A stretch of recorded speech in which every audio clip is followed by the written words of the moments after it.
tous ceux-là que je n'ai pas vus, que le Seigneur vous bénisse, qu'il vous bénisse abondamment.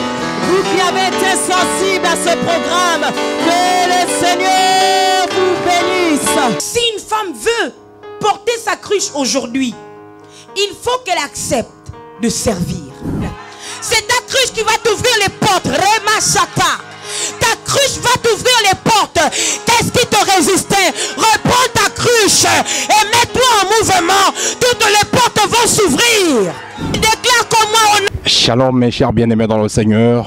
Vous qui venez de nous rejoindre au cours de ces instants, nous sommes bel et bien à l'église CDAU. Dans votre chaîne CDAU TV, dans votre émission Parlons Christ. Aujourd'hui, nous allons parler de Christ, mais dans une autre dimension, parce que nous avons passé 2 jours de gloire ici à Viry-Châtillon, avec les femmes de Dieu, les femmes combattantes, les femmes battantes, les femmes déterminantes, les femmes guerrières, qui ont vraiment, nous avons vécu vraiment le ciel sur la terre au travers de 2 jours de gloire. Mais pour cela, je vais vous présenter une éminente servante de Dieu que certains connaissent par ses prêches, par sa détermination, par sa foi et par l'accomplissement de la parole de Dieu dans la vie, sa vie. Elle est en train d'impacter beaucoup de vies au travers de ses œuvres. Alors sans tarder, je voudrais avoir un petit entretien avec une servante de Dieu qui nous a vraiment bénis au travers de ces 2 jours. Elle était parmi les oratrices de cette convention dénommée Femmes porteuses de la cruche. Alors, sans tarder, je vous présente la servante de Dieu, le pasteur Shirley Dorego. Shalom, mon cher pasteur. Shalom.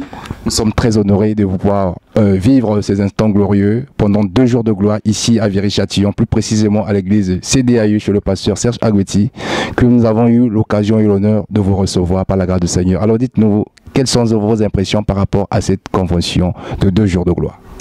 Merci beaucoup. Je suis également honorée d'avoir été invitée. Je crois que ce n'est pas un acquis, donc je rends grâce à Dieu. Alors, nous avons vécu des temps extraordinaires. On entend parler de la cruche, mais on ne pouvait pas imaginer qu'il y avait tellement de choses à dire.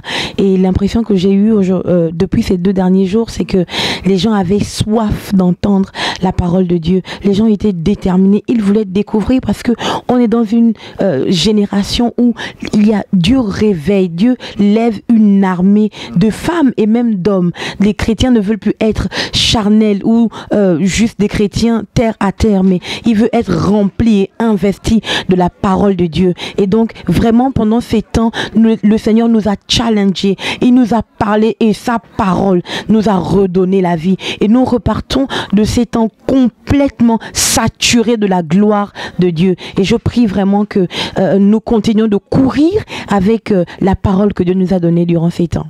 Gloire au Seigneur. Et nous avons souligné plusieurs points que vous avez eu à apporter durant ces 2 jours. Et vous avez parlé du surnaturel. Nous ne devons pas être normal en tant que chrétiens parce que nous sommes de Dieu. Donc nous devons vivre le surnaturel ici sur la terre. Alors dites-nous, dans quel sens que vous voulez peut-être interpeller les enfants de Dieu par rapport à leur identité en Christ? Je voudrais dire aux enfants de Dieu, la Bible dit que à ceux qui ont cru en son nom et en celui qu'il a envoyé, il leur a donné le pouvoir de devenir enfants de Dieu. C'est extrêmement grave ce passage. Ce passage dit que être enfant de Dieu, c'est un pouvoir. Il y a un pouvoir qui fait qu'on quitte la dimension d'homme naturel à Dieu. Parce que Dieu enfante des dieux. Dieu n'enfante pas des chiens, des animaux. Non. Un éléphant enfante un éléphant. Donc un Dieu enfante un Dieu. Il dit lesquels sont nés ni de la volonté de la chair, ni du sang, mais de Dieu. Vous comprenez? Donc ce que je voudrais dire aujourd'hui, c'est que nous ne sommes pas, comment dire, Dieu voudrait qu'on vive le surnaturel comme si c'était le naturel. On ne peut pas subir le naturel alors qu'il y a des batailles que nous allons réussir à gagner seulement si nous montons dans notre dimension de divinité, dans notre dimension de Dieu. Gloire au Seigneur. Alors pour résumer en fait ces 2 jours par rapport à ce thème, et s'il y a quelqu'un qui nous suit, qui voulait peut-être connaître ce thème, ce que vous avez apporté en un mot, en résumant cela, quels sont les points essentiels que vous pouvez peut-être leur adresser pour l'encourager? Plusieurs points essentiels. Bon, je vais prendre le dernier point que j'ai utilisé aujourd'hui. J'ai expliqué que, et si la cruche c'était nous-mêmes, et si nous étions la cruche de Jésus, c'est-à-dire que Jésus nous porte-nous et Jésus compte sur nous afin que nous puissions étancher la soif de ce monde qui est complètement asséché. Et si quelqu'un réalisait que il peut contenir à l'intérieur de lui en tant que cruche l'eau, qui est donc l'eau de l'esprit ou de la parole, il peut contenir l'huile, l'onction, qui est une onction de richesse, de gloire, de prospérité et même de puissance. Il peut contenir à l'intérieur de lui le feu, comme on le voit dans le livre de Juges 7, Gédéon qui met dans les cruches de ses soldats des flambeaux de feu finalement. Et si un chrétien comprenait que à l'intérieur de lui, il a tout ce dont il a besoin pour vaincre dans ce monde. Seigneur, pour vaincre dans ce monde. Alors, je voudrais un peu que vous puissiez parler de l'église CDAU. Quand vous avez reçu cette invitation, comment vous l'avez ressenti et cet accueil, comment, pendant ces 2 jours, qu'est-ce que vous retenez par rapport à cette église CDAU, surtout aux autres qui ont pu organiser le cours pastoral à Weti? Je rends grâce à Dieu. Ça me remplit d'humilité parce que quand j'ai parlé la première fois avec l'homme de Dieu, le pasteur Serge, très humble, et on ne trouve plus ça même dans le corps de Christ, et c'est vraiment très grave. Et ensuite j'ai parlé avec sa femme, nous parlions comme si on se connaissait depuis longtemps, il n'y avait pas de protocole. Et quand je suis arrivée, une chose qui m'a marquée, ce n'est pas quelqu'un du protocole qui est venu m'accueillir dehors, mais c'est lui-même le pasteur qui m'a accueilli et qui a fait comme qui dirait la sécurité. Et on ne trouve plus ça dans l'église, et je rends grâce à Dieu pour ce couple. Ma prière vraiment, c'est que à travers eux, un peuple humble et uni et solide dans l'amour de Christ voit le jour. Alors, quel est le mot que vous voulez peut-être adresser aux fidèles de l'église qui étaient vraiment fidèles juste pendant ces 2 jours qu'ils seront rendus présents? Ils étaient vraiment assoiffés de la parole. La chose que je peux dire, c'est que comme le dit votre église, c'est dans l'unité que nous trouvons notre force. Je crois humblement que à leur grâce, j'ai associé la mienne.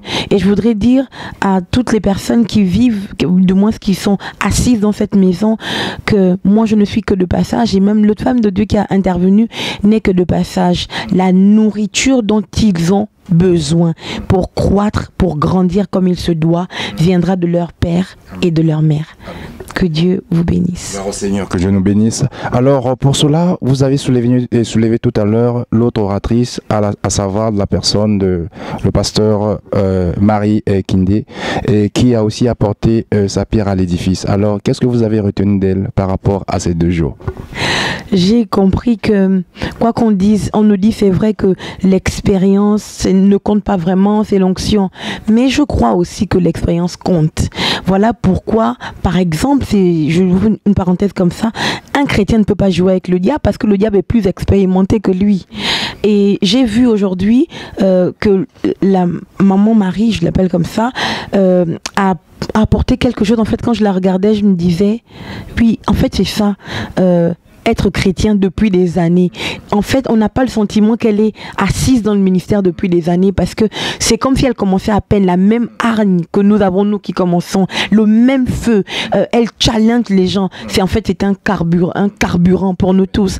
Et j'ai surtout retenu une parole quand elle parlait de la femme samaritaine. Elle disait que cette femme a déposé sa cruche parce qu'il fallait, en dépit de tous les problèmes qu'elle avait, il fallait qu'elle court avec la parole que Jésus lui avait donnée pour que toute une ville soit impactée. Gloire au Seigneur, pour que toute une ville soit impactée. Alors, pour terminer, je voudrais que parlons-en un peu de vous. Et vous êtes aussi femme d'un pasteur, et vous êtes mariée au pasteur Géliel d'Orego, et que vous êtes aussi à la fois, vous êtes de l'église la Providence, pardon. Alors vous êtes aussi écrivain, vous avez écrit 2 livres. Est-ce que en un mot, vous pouvez nous détailler ces livres et ce que ces livres apportent par rapport à tout ce que vous avez pu écrire par l'inspiration du Seigneur? Amen. Alors, mon premier livre, je l'ai écrit en 2017. Oui, en 2017, c'est Prions ce matin, le livre. Je dis le livre parce que j'ai commencé à écrire sur ma page Pasteur Shirley des prières chaque matin. Et alors que je voulais écrire un autre livre. J'ai déjà même le titre, il est déjà prêt. Je voulais le sortir, c'était « Je pense, donc je prie ». Le Seigneur me parle, il me dit « Il faut que tu fasses le livre Prions ce matin ». Et du coup, je me suis lancée et je l'ai fait pourquoi aussi? Parce que plusieurs personnes qui lisaient les prières sur la page, qui témoignaient, voulaient un livre. Et donc, je me suis lancée là-dedans par la grâce de Dieu. Mon mari m'a beaucoup aidée. Je n'y croyais pas du tout. Et c'est lui qui m'a persécutée me disant le livre doit sortir dans 2 mois. Et je n'avais pas le choix. Et aujourd'hui, il y a plusieurs témoignages par rapport à ce livre. Des personnes qui se sentaient découragées dans la prière ont recommencé à prier. Et parfois aussi, on n'a pas la science infuse. C'est-à-dire qu'on ne peut pas tout connaître. Et il y a des gens qui lisent le livre et réalisent qu'il y a une autre façon de prier. Il y a une manière de prier avec les Écritures. Et je bénis Dieu pour cette œuvre. Prions ce matin le livre. Le deuxième livre que j'ai sorti, c'était en 2018. C'est Moi, femme de pasteur. Vous voyez la couverture, je suis un peu excentrée et je regarde dans le coin. C'est un peu pour parler de l'état de la femme du pasteur. Souvent elle se donne, en fait, elle se donne tellement, elle est là pour les gens, et alors que parfois il peut arriver qu'elle soit très seule à l'intérieur d'elle, parce que on est dans un environnement où on n'a pas droit à l'erreur. Mais je voudrais dire aux chrétiens que la femme du pasteur, c'est aussi une brebis. La femme du pasteur, c'est aussi une chrétienne. Pour elle aussi, Jésus est mort. Elle aussi, elle a besoin d'un pasteur. Elle aussi, elle paye sa dîme à l'église. Elle donne ses offrandes. Donc, on ne doit pas trop lui en demander. En réalité, si elle a des comptes à rendre, ce n'est pas aux brebis de l'église, mais c'est à Dieu et aussi à son mari parce que c'est son chef. Donc ce livre ne s'adresse pas seulement aux femmes des pasteurs, mais il s'adresse également aux brebis. Comment se comporter avec la femme du pasteur? Il s'adresse également aux femmes parce que je parle de mon expérience dans mon entrée en mariage, de la première fois que j'ai eu mon enfant. Je parle de l'éducation des enfants, je parle de l'attitude à avoir dans le foyer, et il y a quelque chose un chapitre ici qui m'a beaucoup touchée quand je l'écrivais. Je réalisais que Dieu m'avait délivré. Je comprenais qu'en réalité, ma relation avec Dieu n'était pas, comment dire, ne devrait pas dépendre de mon époux. Et le chapitre ici, c'est sortir de la dépendance émotionnelle. Parfois, on se donne tellement que on a besoin à chaque fois que notre mari soit là. Et là, je ne m'adresse pas seulement aux femmes de pasteurs, mais même aux femmes mariées ou qui veulent rentrer dans le mariage. Vous devez comprendre que votre bonheur, la source de votre bonheur doit être Dieu d'abord. Si Dieu vous a rempli de bonheur, vous serez capable de remplir votre époux, votre maison, votre église de bonheur. Et donc, je demande aux gens de lire ce livre avec les yeux de l'esprit. Non, ce n'est pas une accusation ou un jugement, mais j'essaie de montrer la réalité que nous vivons en tant que femmes de pasteurs dans l'église. Dans l'église, mais les sœurs qui sont en train d'envisager vraiment pour épouser un pasteur, quel est le conseil que vous pouvez leur adresser? Je voudrais d'abord leur ouvrir les yeux, leur dire pour ma part que être femme de pasteur, c'est un appel. Tout le monde, je veux dire, on fait le choix d'accepter. Quand Dieu nous appelle, on fait le choix d'accepter ou pas. Mais je voudrais dire que quand nous sommes rentrés dans cela, on doit comprendre que c'est un ministère à plein temps. La femme de pasteur doit savoir se positionner pour que le ministère de son mari prenne de l'envol. Il y a des femmes des pasteurs qui tuent l'œuvre de leur mari, et il y en a aussi qui insufflent la vie dans l'œuvre de leur mari. Comprenez, mesdames, vous qui êtes mariées aux hommes de Dieu, ou qui voulez épouser, ou qui êtes en chemin pour entrer en mariage avec un homme de Dieu, comprenez qu'on ne se marie pas à un homme de Dieu pour avoir la gloire vaine, qu'on nous regarde, qu'on nous appelle femme de pasteur et toutes ces choses. Non, on se marie avec un homme de Dieu en réalisant que on doit être la partenaire de Dieu pour que l'œuvre de cet homme, ou du moins de la mission que Dieu a confiée à cet homme, n'échoue jamais. Gloire au Seigneur, comme on dit toujours, derrière un grand homme se cache une grande dame. Voilà, nous avons été bénis par cette grande dame, de l'épouse de notre pasteur Gélil Dorego. Alors, nous avons été bénis. Un mot de la fin, et surtout, où est-ce que le peuple de Dieu puisse procurer ce livre? Et dites-nous l'adresse là où se trouve l'église la Providence. Ok, la Providence se trouve à Noisy-le-Grand. Providence existe depuis 2016, ça fait maintenant 2 ans, on est en train d'aller dans notre 3e année. Les livres, vous pouvez vous en procurer sur Édifice, www.edifice.com, ou bien me contacter sur ma page Pasteur Shirley, ou bien venir directement à Providence Église à Noisy-le-Grand, acheter votre livre dans les locaux de l'église. Gloire au Seigneur. Merci, pasteur, de répondre à nos différentes questions. Alors, je crois que votre venue ici, c'était une bénédiction pour nous et que c'est partagé. Que Dieu vous bénisse. Peut-être vous avez peut-être un mot personnel à dire au pasteur Serge. Oui, pasteur Serge, vraiment, je crois que c'est le pasteur Kinde qui disait que l'humilité précède la gloire. Je n'ai pas besoin d'être prophète pour le dire. Je vois la gloire de Dieu sur ta vie et dans les actions à venir que le Saint-Esprit te permettra de poser, parce que ton humilité a vraiment touché mon cœur. Je prie vraiment que le ciel de Jésus se souvienne de toi et qu'il te porte jusqu'au lieu de ta montagne, au nom de Jésus. Amen. Merci beaucoup. Au revoir.